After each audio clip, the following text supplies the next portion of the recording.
함께 기도하겠습니다. 사랑의 아버지 하나님, 감사합니다. 오늘 주님 앞에 기도하며 또 이 하루 시작합니다. 예배한 우리의 마음에 기쁨이 충만하게 하시고 하나님의 은혜가 오늘도 우리의 마음과 생각을 지켜주심으로 어지럽고 혼란스러운 세상 가운데 지혜롭게 승리하는 우리 모두 될 수 있도록 은혜 베풀어 주옵소서. 예수님의 이름으로 기도드립니다. 아멘. 우리 찬송가 420장 찬양하시겠습니다.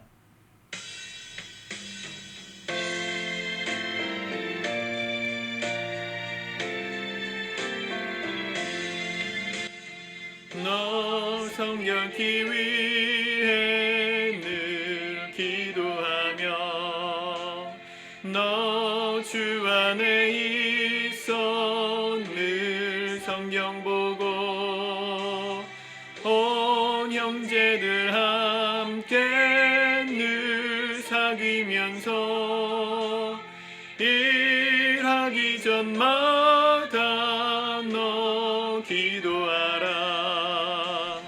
너 성결케 위해 내 머리 숙여 저 은밀히 계신 내 주께 빌라.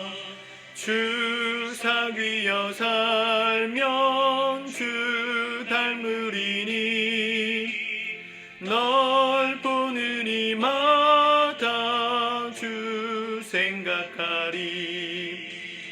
너 성결케 위해 주 따라가고 일 다급하여도 당황치 말고 참 즐거울 때나 또 슬플 때나 너 주님만 믿고 늘 따라가라.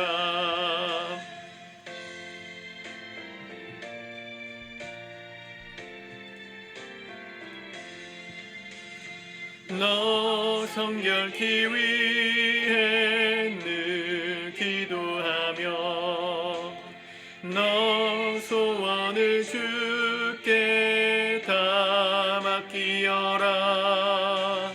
너 성령을 받아 주 섬겨 살면 저 천국에 가서 더 잘 섬기리. 아멘. 오늘은 하나님의 말씀 역대상 13장 1절에서 14절 전체의 말씀입니다. 오늘은 좀 짧으니까 우리 같이 읽고 묵상하도록 하겠습니다. 13장.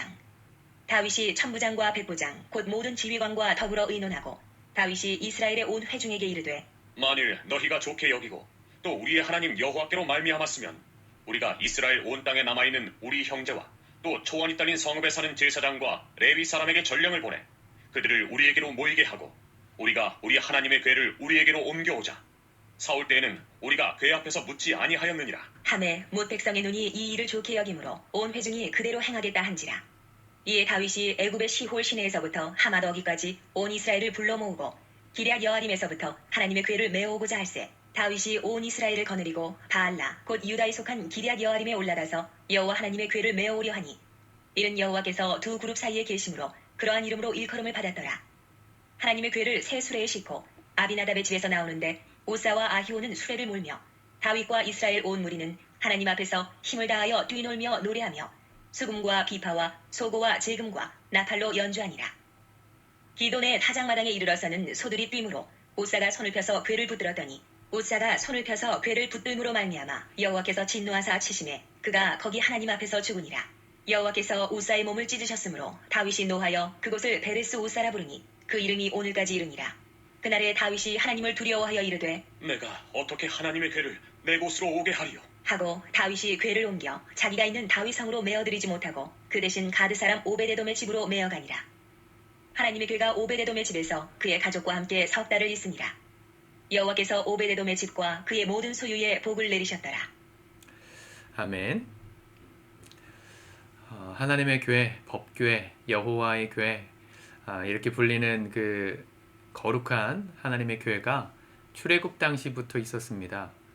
광야를 건넌 이스라엘 백성들 한가운데서 이 레위 지파 사람들이 하나님의 교회를 함께 운반하면서 이스라엘 백성들이 출애굽의 시간을 보냈죠. 40년의 시간을 통해 하나님 가르치신 것은 이스라엘 백성들의 중심에, 그들의 삶의 중심에 하나님이 계시다는 걸 알도록 하기 원하셨기 때문에 그런 일을 하신 겁니다. 교회가 움직이면 함께 이동하고, 교회가 멈춰선 자리에 함께 텐트를 쳐서 숙박을 하던 그 40년의 시간이 이스라엘 사람들에게 하나님을 예배하고 하나님 중심으로 사는 삶을 가르쳤던 것이죠. 왕정 시대가 되어서 블레셋의 이 괴가 뺏겼습니다. 언제 뺏겼죠? 사무엘 시대 때 사무엘의 아니죠. 사무엘 시대 때 엘리의 두 아들이 홈리와 비느하스가 이 전쟁을 하러 나가는 길에 여호와의 괴를 가지고 나갔다가 전쟁에서 패배하고 뺏겼어요. 근데 그 뺏긴 그 하나님의 괴를 20년이 넘도록 찾아오지 않았습니다. 사울이 왕이 되었을 때도 그런 일을 하지 않았습니다.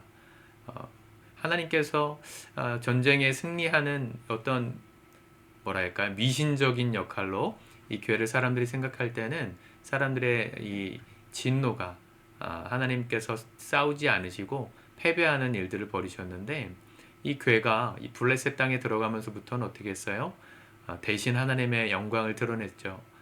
블레셋 다곤 신상 앞에서 이 블레셋 법궤가 거기 들어갔을 때 하나님께서 이 우상 단지 돌 덩어리들이 움직여 가지고 이 법궤 앞에서 무너지는 역사도 일으키셨고, 이스라엘 백성들이 이 하나님의 법궤를 미신처럼 생각할 때는 아무런 역사도 하지 않으셨는데, 이방 땅에서 하나님의 법궤 자체가 역사하시고 싸우시는 일들을 계속해서 하셨습니다.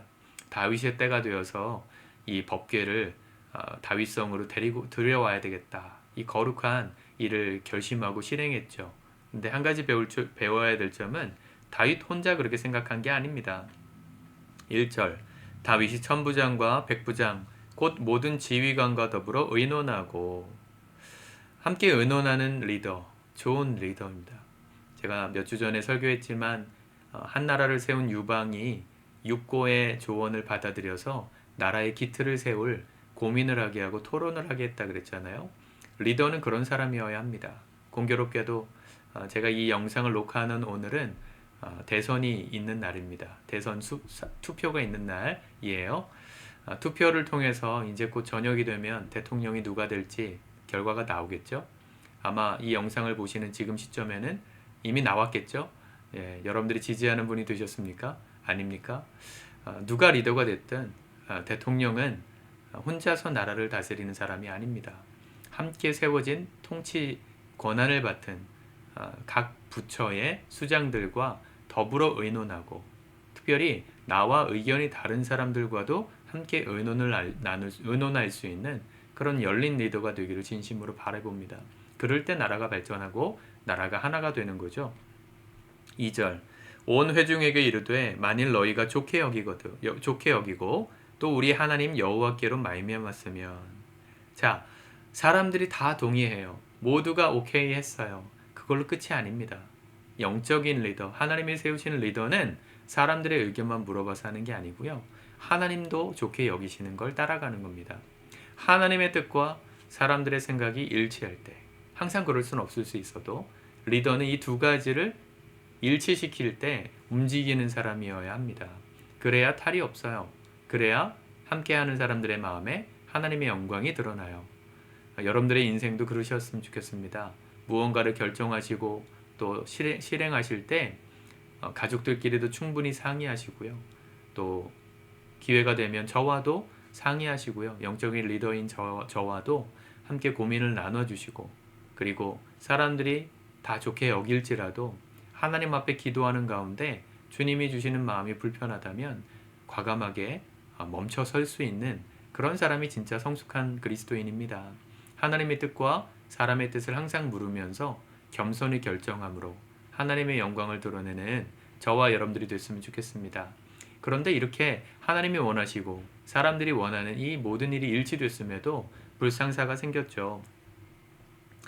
5절에 8절에 보면 다윗과 이스라엘 온 무리는 하나님 앞에서 힘을 다하여 춤추고 뛰놀면서 그 법궤가 들어올 때 기뻐하고 있었는데, 그 법궤를 옮기던 우사가 9절, 기돈 타작마당에 이르러서는 소들이 뛰므로 우사가 손을 펴서 궤를 붙들었더니 우사가 손을 펴서 궤를 붙들므로 말미암아 여호와께서 진노하사 치심해 그가 거기 하나님 앞에서 죽으니라. 여호와께서 우사의 몸을 찢으셨으므로 다윗이 노하여 그곳을 베레스 우사라고 부르니 그 이름이 오늘까지 이르니라. 왜 이런 일이 일어났을까요? 단순히 우사가 법궤를 손으로 만졌기 때문만은 아니었을 겁니다. 지금 아까 앞에서 설명드렸지만 이 엘리 시대 때부터 블레셋 땅에서 지금 체류하고 있었던, 데리고 오지 못하고 있었던 그 하나님의 법궤, 빼앗겼던 법궤가 들어오는 그 이스라엘의 마음에 하나님이 뭘 가르치신 걸까요? 하나님의 법궤는 미신적인 게 아니라는 거예요. 어떤 신령한 그것만 있으면 무조건 전쟁에서 이기는 그런 부적 같은 게 아니라는 걸 가르쳐 주신 거죠. 법궤는 하나님 자체셨습니다. 하나님의 임재가 임하는 곳. 하나님은요, 우리가 잘 되고 기뻐하는 것을 위해서만 이 땅에 오신 게 아니고 그분의 거룩하심을 드러내심으로 그 하나님을 두려워함으로 순종하기를 바라시는 분이세요. 하나님은 죄를 두고 보실 수 없으세요. 사실은 우리 인간 가운데 거하실 수 없으세요. 인간이 얼마나 부패했습니까? 얼마나 죄가 많아요? 계실 수 없어서 조금이라도 우리가 죄 가운데 그분을 만지면 하나님의 거룩이 우리를 치실 수밖에 없다는 거. 그럼에도 불구하고 하나님은 우리 가운데 거하고자 가까이 다가오셨다는 거. 그걸 보여주신 게 법궤거든요. 이스라엘 민족에게 그 20년 만에 그 법궤가 돌아올 때 그걸 가르치신 거예요. 이거는 부적도 아니고 너희들을 잘 되게 만드는 어떤 신령한 것이 아니다. 하나님을 섬기는 것이지, 하나님이 너희를 통치하는 것이지, 너희가 하나님을 위해서 있는 것이지 하나님이 너희를 위해서 있는 게 아니다. 부적처럼 여기지 말라고 거룩하신 하나님의 속성을 드러내신 겁니다. 하나님을 두렵게 여길 줄 알 때 하나님의 복이 임하는 겁니다. 다윗이 이 장면을 보고 무서워서 법궤를 다윗성으로 못 옮겨요. 12절, 그날에 다윗이 하나님을 두려워하여 이르되 내가 어떻게 하나님의 궤를 내 곳으로 오게 하리오 하고 그 법궤를 어디다 놨어요? 오벳에돔의 집에다가 놨다. 3달 동안 놓았다. 여호와께서 그 오벳에돔의 집에 모든 소유에 복을 내리셨다. 참 아이러니하지 않습니까? 하나님을 두려워할 줄 아는 자에게 이 법궤는 복이 되었고요. 하나님을 두려워하지 않고 사람을 위한 부적처럼 생각할 때는 심판의 도구가 됐습니다. 하나님을 바르게 믿으실 수 있길 바랍니다. 하나님은요, 거룩하신 분이고요. 그분이 우리를 축복하기 위해 계셔야 되는 분이 아니라 우리가 그분을 섬겨야 되는, 그분이 우리의 주인이시기에 마땅히 내가 그분께로 순종함으로 살아야 되는 거룩한 분임을 잊지 마십시오. 주님을 위해서 우리가 존재하는 겁니다. 주님을 위해서 존재하는 게 수동적이고 패배적이고 뭔가 불행하다 느끼신가요? 그렇지 않아요. 그럴 수 없어요. 하나님이 우리를 만드셨을 때는 하나님의 영광의 도구가 되게 하시려고 우리를 지으신 거예요. 슬픈 일입니까? 아니죠. 창조주께서 우리를 당신의 큰 영광 가운데 동참시키시는 도구로 우리를 부르셨다는 게 얼마나 큰 영광이에요? 우리가 그런 마음을 잊지 말아야 합니다. 기도를 해도 하나님을 설득해서 내가 원하는 복을 얻어내려고 하지 마세요. 하나님 우리에게 복 주길 원하세요. 다만 우리가 그분의 따라가는 팔로워라는 거, 그분을 섬겨야 되는 종이라는 거, 그분이 우리의 인생의 주인이시라는 걸 두려워함으로 인정할 때 그 하나님이 우리를 위해서 복을 주시는 역사가 일어나는 겁니다. 이 믿음의 바른 선순환, 이 바른 원리를 믿음으로 잘 적용하면서 여러분들의 삶에는 오벳에돔처럼 복이 누려지고 모든 소유의 하나님의 은혜가 임하는 축복을 누리시기를 진심으로 바랍니다. 오늘 하루의 삶도 여러분들의 삶에 하나님의 은혜와 복이 충만하게 임하시기를 주님의 이름으로 축복합니다. 기도합시다. 주님 감사합니다. 오늘도 말씀하시는 주님, 우리가 주님 앞에 겸손히 엎드려 이 말씀을 받습니다.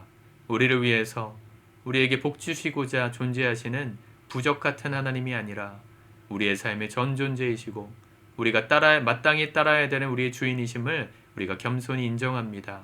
두려워함으로 오늘도 주님을 따라가게 도와주소서.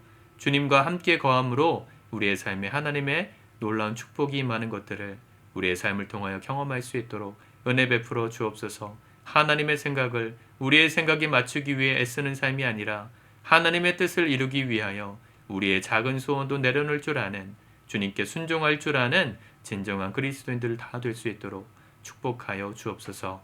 예수님의 이름으로 기도드립니다. 아멘.